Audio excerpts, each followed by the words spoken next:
Welcome back from your break. Before the break, we looked at the history of the Earth via the geological timescale. What we're going to be looking at now is how do we divide up the geological timescale, and that is we divide it into eras and periods, and that's what we're going to have a look at now. This is the geological timescale with the different eras, the three main eras. Now, as you can see, each of these main eras is divided up into smaller and smaller portions, which we call periods, and they all last more or less 50 million years. Because there's so much on this slide, we're going to look just at the Paleozoic period, and we are going to have a look at the different periods in that Paleozoic time.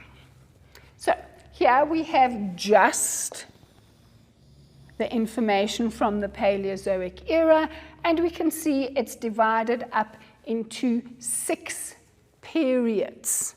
And those periods are more or less 50 million years.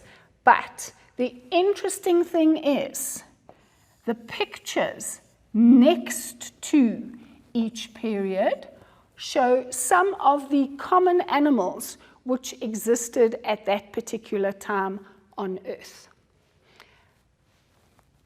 The ones that are shown here are the most common fossils that were found at that particular time, and they are called index fossils. They are the common animals that show if you find a piece of rock and it's got that fossil in it, you know that it came from that particular time in the history of the Earth.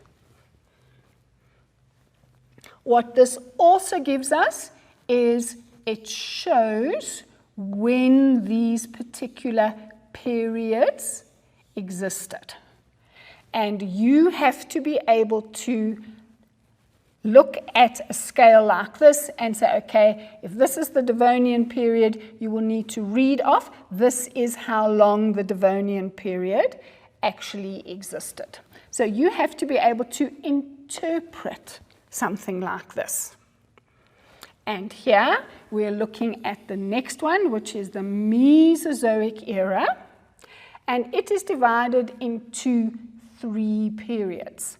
Now, the Mesozoic era was when dinosaurs ruled the Earth. And have a look at this. The Jurassic period is when dinosaurs ruled the Earth. Can you think of a movie which has dinosaurs in it? Jurassic Park.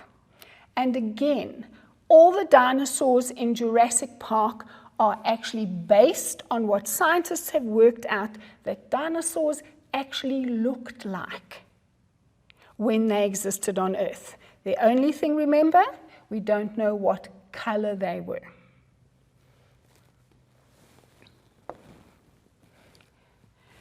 Now, this is another representation of the geological timescale, and it's really, really quite a lot to take in. But the good news is you don't have to learn this.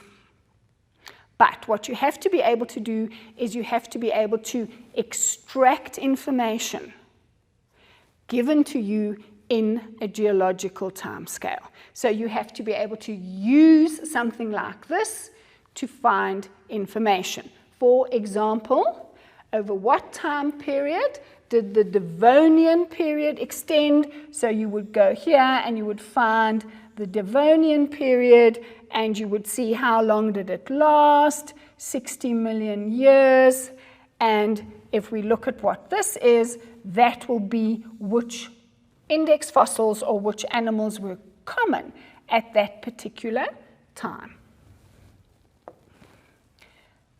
Here we have another geological timescale, also with the pictures of the animals that were very, very common at that particular time. And you also need to be able to link the period or the era, the period, when that period was and which animals are found in that particular period.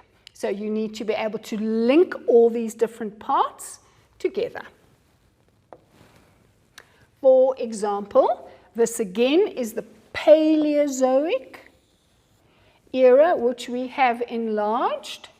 And here is an example of a question: when were invertebrates the most common form of life? So you look at the pictures here and you say, okay, there are some things that look like fish, but hey, all of these at the bottom here, they are all invertebrates. So over which time were invertebrates the most common form of life? From 570 to 430 million years ago. Which era was it? Paleozoic era. And which periods? Sorry about that. Which periods? The Cambrian, Ordovician, and Silurian periods. You don't need to remember these names, you just need to be able to use a geological time scale and extract the information from it.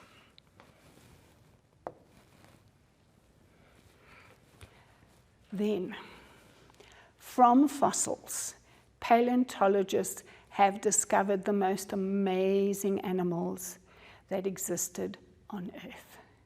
Did you know that 99% of all the animals and plants that existed on Earth are extinct? And we only know what they look like because paleontologists have found fossils of them and worked out what these animals actually looked like. So, while most of these are now extinct, we know what they look like. And what we're going to be looking at next is we're going to be looking at the history of the Earth, but we're dividing it into different ages depending on the type of organisms that were most common at the time. And that's what we're going to be looking at next, the ages of the Earth. Early on in geological time, invertebrates ruled the Earth, and invertebrates that are very, very different to the invertebrates that we have today. So let's look at some of them. Very strange. This is an artist's representation of what some of these animals look like. But remember, this is all based on fossil evidence. At the beginning of the Cambrian explosion, which is that time span, oh, and you don't need to know those times, because if you're asked to interpret a geological time scale, those million years would be on the time scale. Most of the Earth was sea, and there were lots and lots of invertebrates. Seas were warm. Land was barren. Living things couldn't grow on land. Sea levels were high. At one stage, 300 meters higher than the sea levels today.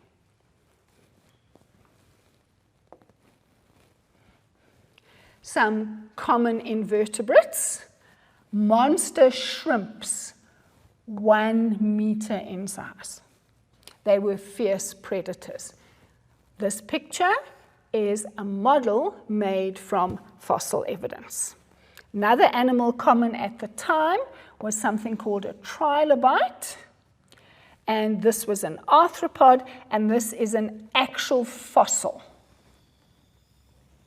of a trilobite, and they were very, very common back in the Cambrian period, and they're basically related to lobsters and crabs. Next period was the Ordovician period, which lasted for 45 million years, and during this time, invertebrate life continued to diversify. Seas were warm, sea levels were high. It was a lovely environment, so animals could survive quite easily. Another picture of some of the animals that existed at that particular time. Remember, this is an artist's representation. If we look at most of these, don't exist anymore. The only one which still exists in more or less the same form is this one. Okay, and that is called a nautilus. And nautiluses do exist nowadays, even though they're very, very rare. The rest of these, we only know they existed because of their fossils. And here are two common, well, this is one common fossil animal, which makes up about 90% of the fossils found in these layers of rocks. They were ammonites. That's what they look like from the outside. And this is what they look like from the inside if you cut them open. And as you can see, they were made of a whole lot of compartments. Now, the beautiful colors shown here do exist, but they are from the minerals that percolated into this as it became a fossil. And these were related to the octopus.